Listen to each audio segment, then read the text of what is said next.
Bihar police के science MCQ में आप सभी का स्वागत है। तो स्टार्ट करने से पहले कोट को मैं पढ़ता हूं आपके लिए। बिना रुके एक लक्ष्य का पालन करना, यही सफलता का रहस्य है। तो इसके साथ हम लोग शुरुआत करते हैं। पहला सवाल आपके लिए है, मंकी पॉक्स एक दुर्लभ बीमारी है जो निम्न में से किस वायरस के संक्रमण से होती है? ए ऑप्शन कह रहा है कि varicella zoster virus, B orthopox virus, C hanta virus, D rota virus. सही जवाब इसमें से क्या हो जाएगा? सही जवाब इसमें हो जाएगा बी, बिल्कुल सही जवाब होगा ऑर्थोपॉक्स वायरस। इसी वायरस से क्या होता है? Monkey pox virus, monkey pox जो है बीमारी होती है। अगर हम लोग बात करें मंकी पॉक्स की, तो मंकी पॉक्स में आप लोग देख लो कि इसे एमपॉक्स भी बोलते हैं। पहली बात तो ये हो गई। दूसरी बात ये है कि ऑर्थोपॉक्स वायरस के संक्रमण से होता है, जो मानव में पशुओं दोनों में हो सकता है, होता भी है। सबसे पहले इसका जो केस आया था, आप देखिए कि ये 1970 में कॉन्गो में आया था। कॉन्गो कहाँ है? तो ये मिडिल अफ्रीका की कंट्री है। अगर हम लोग इस बीमारी की बात करें तो इसमें हल्की फीवर होती है और बिना उपचार के कुछ हफ्तों में आसानी से ठीक भी हो जाता है। लक्षण की अगर बात करें तो इसमें बुखार, सिर दर्द, अस्वस्थता, दाने दाने आना शरीर पर, चपटे लाल धब्बे, गले में खराश, मांसपेशियों में दर्द इत्यादि होती है। यह संक्रामक रोग है। संक्रामक रोग बोलते हैं कम्युनिकेबल डिजीज को, मतलब एक व्यक्ति से दूसरे व्यक्ति में आसानी से फैलने वाली बीमारी को हम लोग बोल सकते हैं। टीका की बात करें तो जो चेचक के लिए टीका दिया जाता है, वही टीका जो है इसमें भी दिया जाता है मंकी पॉक्स में। स्मॉल पॉक्स में जो टीका दिया जाता है, वैक्सीन दिया जाता है, वही वैक्सीन मंकी पॉक्स के लिए भी दिया जाता है। इस बात को हमें ध्यान रखना है। क्वेश्चन नंबर 2 कह रहा है कि जल और सौर ऊर्जा के अतिरिक्त हरी वनस्पति को प्रकाश संश्लेषण के लिए किसकी आवश्यकता होती है? ये सवाल आपके लिए है। ए ऑक्सीजन की, बी प्रकाश की, सी मैग्नीशियम की, डी कार्बन डाइऑक्साइड की। आपको पता है कि हरे पेड़ पौधे जो हैं वो जल और सौर ऊर्जा की मौजूदगी में उनके अंदर क्लोरोफिल पाया जाता है, और क्लोरोफिल जो है वो क्या करता है? कार्बन डाइऑक्साइड की हेल्प से शर्करा बनाता है, ग्लूकोज बनाता है प्लांट के अंदर। तो उस प्रक्रिया को ही हम लोग प्रकाश संश्लेषण या फोटोसिंथेसिस बोलते हैं। ऑप्शन डी जो है वो बिल्कुल ही इसके लिए सही ऑप्शन है। अगर हम लोग बात करें इसमें तो प्रकाश संश्लेषण से रिलेटेड कि ये क्या है, तो प्रकाश संश्लेषण वह प्रक्रिया है जिसके द्वारा पौधे, ध्यान से सुनिएगा, पौधे, शैवाल और कुछ बैक्टीरिया प्रकाश ऊर्जा, आमतौर पर सूर्य के प्रकाश को रासायनिक ऊर्जा में परिवर्तित करते हैं तथा कार्बन डाइऑक्साइड और पानी का उपयोग करके उपोत्पाद के रूप में शर्करा और ऑक्सीजन का उत्पादन करते हैं। यहाँ पे आप देखिए, वाटर रूट के द्वारा जा रहा है प्लांट के अंदर, कार्बन डाइऑक्साइड एनवायरनमेंट से, सनलाइट एनवायरनमेंट से, बाय प्रोडक्ट में यहाँ ऑक्सीजन बन रहा है और शुगर बन रहा है, शर्करा बन रहा है। ये इसका जो है इक्वेशन है कि 6CO2 प्लस H2O और उससे बना क्या? तो C6H12O6 और प्लस ऑक्सीजन रिलीज किया। इस बात को ध्यान रखिएगा। क्वेश्चन नंबर 3, मानव में विटामिन सी की कमी से कौन सा रोग होता है? ऑप्शन ए बेरी, बी रतौंधी, सी स्कर्वी, डी सूखा रोग। आपको मालूम है कि जो विटामिन सी की कमी से होने वाला रोग है उसका नाम क्या है? तो स्कर्वी है। तो ऑप्शन सी सही है। अगर हम लोग बात करें कि इस बीमारी में होता क्या है, तो आपको मालूम है कि इस बीमारी से, विटामिन सी की कमी होने से स्कर्वी रोग जो है, इसमें क्या होता है? गम से यानी मसूड़ों से खून आता है। यहाँ पे आप डायग्राम में देख सकते हैं। अगर विटामिन सी की हम लोग बात करें तो इसे एस्कॉर्बिक एसिड भी बोला जाता है। यह विटामिन पानी में घुलनशील होता है। स्रोत की बात करें तो खट्टे फल, उदाहरण के लिए आंवला, नींबू, संतरा, अमरूद, कीवी, अनानास, स्ट्रॉबेरी इत्यादि जो है इसके स्रोत हैं। मतलब ये फल खाएंगे तो मसूड़े से खून आना बंद हो जाएगा। एक इसमें 2 क्वेश्चन और बनता है इसमें जो बहुत ही महत्वपूर्ण है कि नहीं पाया जाता। विटामिन सी किस में नहीं पाया जाता? तो दूध में नहीं पाया जाता, मांस में नहीं पाया जाता, और इसके अलावा पाया किस में जाता है? तो आपको ध्यान रखना है कि मूत्र में यानी कि यूरिन में पाया जाता है, क्योंकि किसी भी जानवर के शरीर में विटामिन सी स्टोर नहीं होता, वो यूरिन के द्वारा बॉडी से बाहर निकल जाता है। इसी वजह से मांस में भी विटामिन सी नहीं पाया जाता। क्यों? ये मांस जो है जानवर का मांस होगा, और मांस जानवर का है तो जानवर के यूरिन से विटामिन सी बाहर हो जाता है, इसलिए उसमें भी नहीं पाया जाता। अब देख, विटामिन बी जिसको थायमीन बोलते हैं, विटामिन B1 को थायमीन बोलते हैं, इसकी कमी से कौन सा रोग होता है? तो बेरी। इस बात को एकदम ध्यान रखिएगा। उसके बाद लक्षण क्या है, भूख ना लगना, कमजोरी, सूखी त्वचा, पैर में सूजन। स्रोत क्या है, क्या खाया जाए कि ये ऐसा ना हो, बेरी बेरी।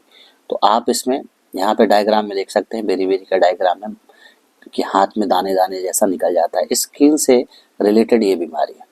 तो मांस, मछली, अंडे, डेयरी प्रोडक्ट, पत्तेदार सब्जियां, बीन्स, फोर्टिफाइड भोजन, ये सब खाने से क्या होगा कि बेरी बेरी नहीं होगा। ध्यान ये रखिएगा, यहाँ पे जो दिया हुआ है डायग्राम में वो ये दिया हुआ है कि किसकी कमी से हो रहा है रोग, तो विटामिन B1 की कमी से बेरी बेरी हो रहा है। आप ये नहीं समझिएगा कि विटामिन B के कारण हो रहा है, कमी से हो रहा है, ठीक है। अगर विटामिन A की बात करें तो इसे रेटिनॉल भी बोला जाता है। इसकी कमी से कौन सा बीमारी होता है, तो रतौंधी हो जाता है। लक्षण क्या है, अस्पष्ट दृष्टि का अभाव, आंख से दिखना कम हो जाता है। स्रोत क्या है, क्या खाएं कि ऐसा ना हो, तो गाजर, डेयरी प्रोडक्ट, पीले फल जैसे कि आम, पपीता, केला इत्यादि, दूध, मछली, अंडा, ये सब खाने से विटामिन ए भरपूर मात्रा में मिलेगा। अगर हम लोग बात करें विटामिन डी की, तो जिसको कैल्सीफेरोल भी बोलते हैं, इसे सूखा रोग इससे होता है, यानी इसकी कमी से सूखा रोग होता है, जिसको इंग्लिश में रिकेट्स बोलते हैं। रिकेट्स बीमारी, यहाँ पे डायग्राम देखिए नॉर्मल है, और रिकेट्स होने के बाद बच्चों के बॉडी का जो हड्डी है पैर की, वो देखिए टेढ़ा हो गया है। यहाँ पे भी आप देख सकते हैं। लक्षण क्या है, तो कमजोर हड्डियां, दुबला पतला बच्चा। स्रोत क्या है, क्या खाएं कि ऐसा ना हो, तो अंडा, दूध, मांस, जर्दी, अंडा का जर्दी, अनाज, कॉड लिवर, तेल इत्यादि, ये सब खाने से ऐसा नहीं होगा। क्वेश्चन नंबर 4, हमारे मुंह में मौजूद लार डैश के रूपांतरण में मदद करता है। ए प्रोटीन से पेप्टोन, बी स्टार्च से अमीनो अम्ल, सी स्टार्च से ग्लूकोज, डी ग्लूकोज से फ्रुक्टोज। आपको मालूम है कि इसका सही जवाब क्या हो जाएगा, तो सी इसका बिल्कुल सही जवाब हो जाएगा। हमारे मुंह में मौजूद जो लार है वो स्टार्च को ग्लूकोज में परिवर्तित कर देती है। कैसे परिवर्तित करती है, आपको मालूम है कि हमारे जो भोजन है वो काफी जटिल पदार्थ है भोजन, ठीक है।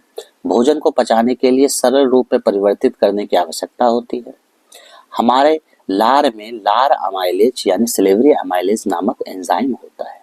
लार अमाइलेज स्टार्च को ग्लूकोज में बदल देती है, और इसी वजह से आप गौर कीजिएगा कि जब आप रोटी को चबाते हैं कुछ देर तक, तो रोटी आपको मीठा लगने लगेगा।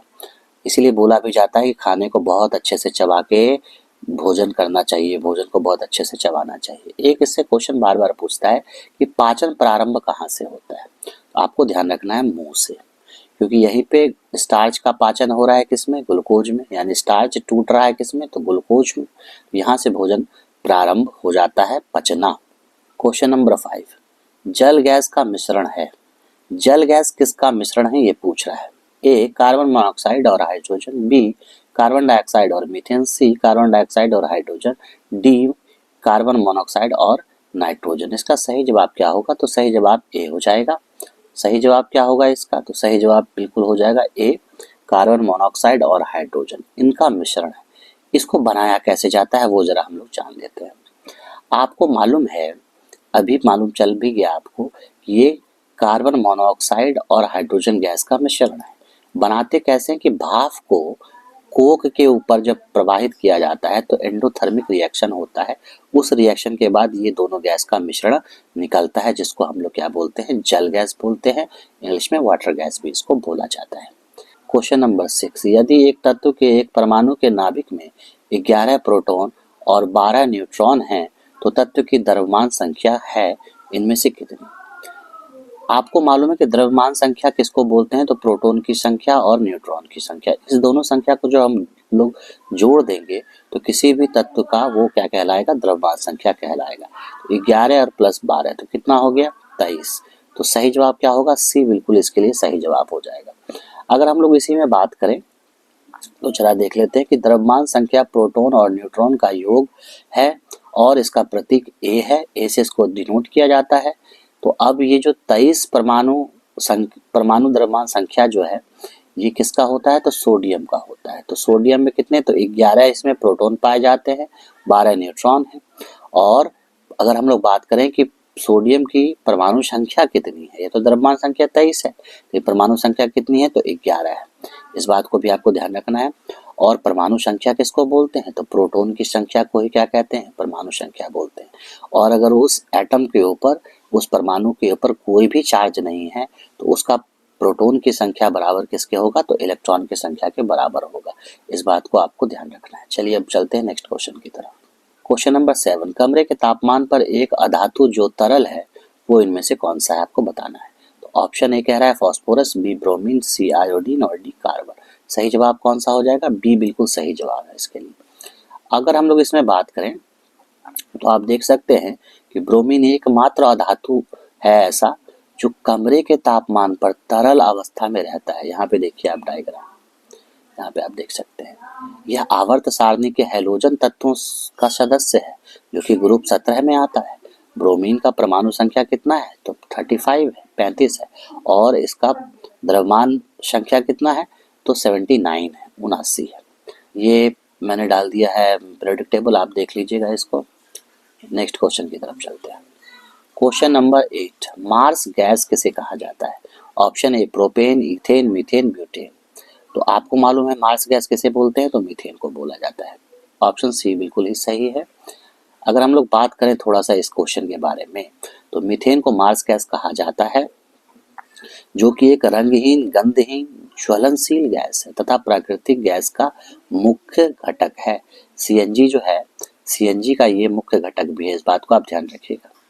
सीएनजी में पाया जाता है। और अगर हम लोग बात करें इसके अलावा, तो वायु की अनुपस्थिति में दलदले स्थानों पर पेड़ पौधे और कार्बनिक पदार्थों के सड़ने गलने से बनती है, इसलिए इसे मार्स गैस कहते हैं। मार्स का मतलब होता है दलदल भूमि, देखिए यहाँ पे डायग्राम में दिया हुआ है, तो वहां से ये गैस निकलता है। एक बार मोदी जी ने भी बोला था कि नाले के पानी में या नाले से हम लोग गैस बनाएंगे, तो इसी गैस के बारे में वो बात कर रहे थे। इसे ही बायोगैस भी बोला जाता है और गोबर गैस भी बोला जाता है। आपको मालूम है कि बायोगैस जो है या गोबर गैस कैसे बनाया जाता है, तो सड़े गले कार्बनिक पदार्थों से जो गैस निकलता है या गोबर से जो गैस निकलता है उसी को तो बायोगैस या गोबर गैस भी बोलते हैं। तो मार्स गैस भी उसी तरह का गैस है, उसमें भी मीथेन मुख्य रूप से पाया जाता है। बायोगैस या गोबर गैस में भी मीथेन मुख्य रूप से पाया जाता है। क्वेश्चन नंबर 9, जल की कठोरता के लिए निम्नलिखित में से कौन सा तत्व उत्तरदायी है। जल की कठोरता के लिए हाइड्रोजन और ऑक्सीजन, ए, बी कैल्शियम और मैग्नीशियम, सी कार्बोक्सिलिक अम्ल, डी सोडियम हाइड्रोक्साइड। सही जवाब इसका क्या हो जाएगा, तो सही जवाब इसका है बी, बिल्कुल सही जवाब है कैल्शियम और मैग्नीशियम। कैल्शियम और मैग्नीशियम जो है जल की कठोरता के लिए मुख्य जिम्मेदार है। जल की कठोरता देखो आप, कैल्शियम और मैग्नीशियम तत्वों की अधिक मात्रा के कारण होती है। क्वेश्चन नंबर 10, टूथपेस्ट जिसे आप रोजाना इस्तेमाल करते हैं उसमें कैविटी से लड़ने के लिए निम्नलिखित में से कौन सा खनिज होता है।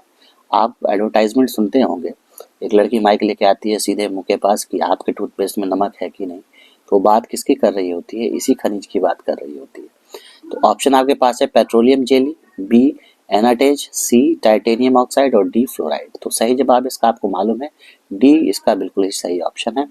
अगर हम लोग बात करें इसके साथ साथ कि इसके बारे में कुछ अगर हम लोग बात करें तो इसमें हम लोग देख सकते हैं कि सिलिका, चूना पत्थर, एल्युमिनियम ऑक्साइड और विभिन्न फॉस्फेट खनिजों जैसे अपघर्षक खनिज व टूथपेस्ट जो आप उपयोग करते हैं उसमें सफाई के लिए मिलाया जाता है। अगर हम लोग बात करें कि क्या बेनिफिट है फ्लोराइड का, तो आप यहाँ पे देखिए कि ये इनामेल को वापस से मजबूती देता है, बैक्टीरिया को मारता है और हमारे दांतों को डीके होने से, क्षय होने से रोकता है। तो काफ़ी इंपॉर्टेंट है ये, इस बात को ध्यान रखना है। फ्लोराइड पाया जाता है टूथपेस्ट में। अगर वीडियो आपको अच्छा लगा हो तो जरूर आप लाइक करें, अपने दोस्तों के साथ शेयर करें और सब्सक्राइब भी करें। बहुत बहुत धन्यवाद।